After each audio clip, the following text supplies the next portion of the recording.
Assalamualaikum warahmatullahi wabarakatuh.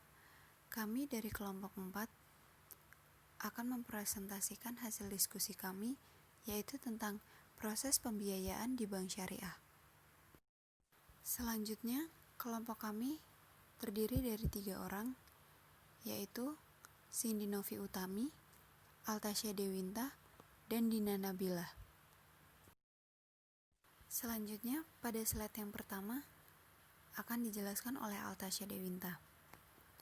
Dalam proses pembiayaan di bank syariah, sumber dana yang disalurkan kepada masyarakat bukanlah dana milik bank sendiri, tetapi merupakan dana yang berasal dari masyarakat. Oleh karena itu, penyalurannya pun harus dilakukan dengan prinsip kehati-hatian. Hal tersebut dapat dilakukan melalui inisiasi, dokumentasi, dan monitoring, sehingga dapat memberikan pendapatan pada bank dan memberikan bagi hasil nasabah penyimpan dana. Dengan begitu, maka pembiayaan yang disalurkan dapat berdaya guna dan berhasil guna yang dapat dirasakan manfaatnya oleh nasabah serta menjaga kepercayaan masyarakat penyimpan dana terhadap bank. Proses pembiayaan di bank syariah ada 4. Yang pertama, inisiasi, yang kedua dokumentasi, yang ketiga pencairan dana, dan yang keempat monitoring. Yang dimaksud inisiasi adalah proses awal menetapkan kriteria nasabah pembiayaan sesuai dengan kriteria yang ditetapkan bank syariah, kemudian melakukan evaluasi, serta memberikan keputusan hasil evaluasi. Proses inisiasi terdiri dari 3 hal. Yang pertama, solisitasi, yang kedua, evaluasi, dan yang ketiga, approval. Yang dimaksud solisitasi adalah proses mencari nasabah sesuai kriteria yang telah ditetapkan bank syariah.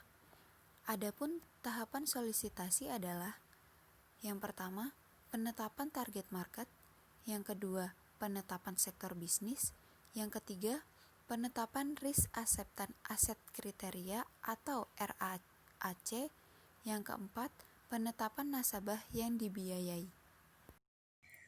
Ya, selanjutnya kami akan menjelaskan mengenai proses inisiasi yang kedua, yaitu evaluasi. Evaluasi dapat dilakukan dengan cara melakukan serangkaian proses sebagai berikut. Yang pertama, melakukan kunjungan ke nasabah dengan laporan kunjungan nasabah. Dari kunjungan nasabah ini, maka akan dihasilkan sebuah tujuan, hasil kunjungan, dan rencana tindak lanjut. Yang kedua, melakukan pengumpulan data-data sebagai berikut.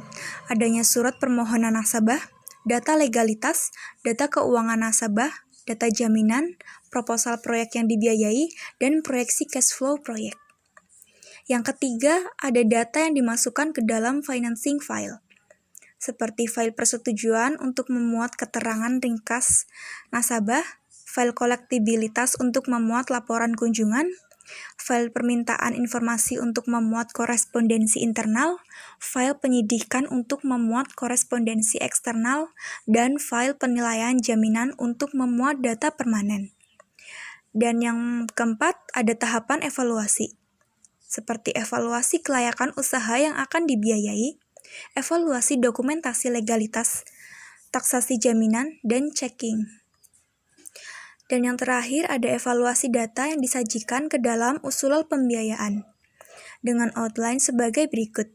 Adanya tujuan, latar belakang nasabah, hubungan perbankan nasabah, usaha nasabah, deskripsi proyek yang dibiayai, dan analisa cash flow dan penentuan plafon pembiayaan. Beberapa aspek penting dalam proses evaluasi yaitu: yang pertama, adanya analisa jaminan. Yang kedua, aspek syariah. Yang ketiga, pengambilan kesimpulan. Yang keempat, rekomendasi struktur fasilitas. Selanjutnya adalah approval. Approval adalah tahapan di mana hasil survei atau kunjungan ke nasabah telah dilakukan penilaian awal yang terkait dengan analisa kelayakan pembiayaan. Proses persetujuan pembiayaan ini adalah proses penentuan disetujui atau tidaknya sebuah pembiayaan usaha. Proses ini bergantung pada kebijakan bank yang disebut dengan komite pembiayaan. Lalu tingkat kewenangan komite pembiayaan itu tergantung pada kebijakan yang dilakukan oleh bank. Jadi di dalam komite pembiayaan ini, officer bank akan mempertahankan proposal bisnisnya di hadapan para komite pembiayaan yang biasanya terdiri dari para senior officer yang telah berpengalaman dalam bisnis dan juga arah kebijakan bank. Berikut adalah tahapan yang dilakukan dalam proses approval. Yang pertama, account manager mempresentasikan usulan pengajuan di depan komite pembiayaan. Biasanya, usulan pengajuan ini dilakukan minimal 3 orang, yang salah satunya mempunyai limit approval. Yang kedua, keputusan komite pembiayaan. Ada 2 hasil, yang pertama ditolak, yaitu seluruh dokumen nasabah dikembalikan disertai surat penolakan. Yang kedua yaitu disetujui. Account manager membuat offering letter atau surat persetujuan prinsip pembiayaan yang ditandatangani oleh direksi atau pimpinan cabang atau kepala divisi. Setelah proses inisiasi, selanjutnya adalah proses dokumentasi. Setelah pengajuan pembiayaan disetujui, maka tahapan berikutnya adalah menyiapkan dokumentasi yang terdiri dari A. Pre-signed documentation, yaitu dokumentasi yang harus disiapkan sebelum penandatanganan, yaitu antara lain offering letter, akad pembiayaan, akad dan dokumen jaminan, dokumen pendukung yang meliputi kontrak kerja, asuransi, dan lain-lain. B. Pre-disbursement documentation, yaitu dokumentasi yang harus disiapkan sebelum pencairan pembiayaan, yaitu antara lain surat permohonan realisasi pembiayaan atau SPRP, tanda terima barang, surat perintah transfer dana, dokumen pendukung lainnya yang disyaratkan dalam offering letter.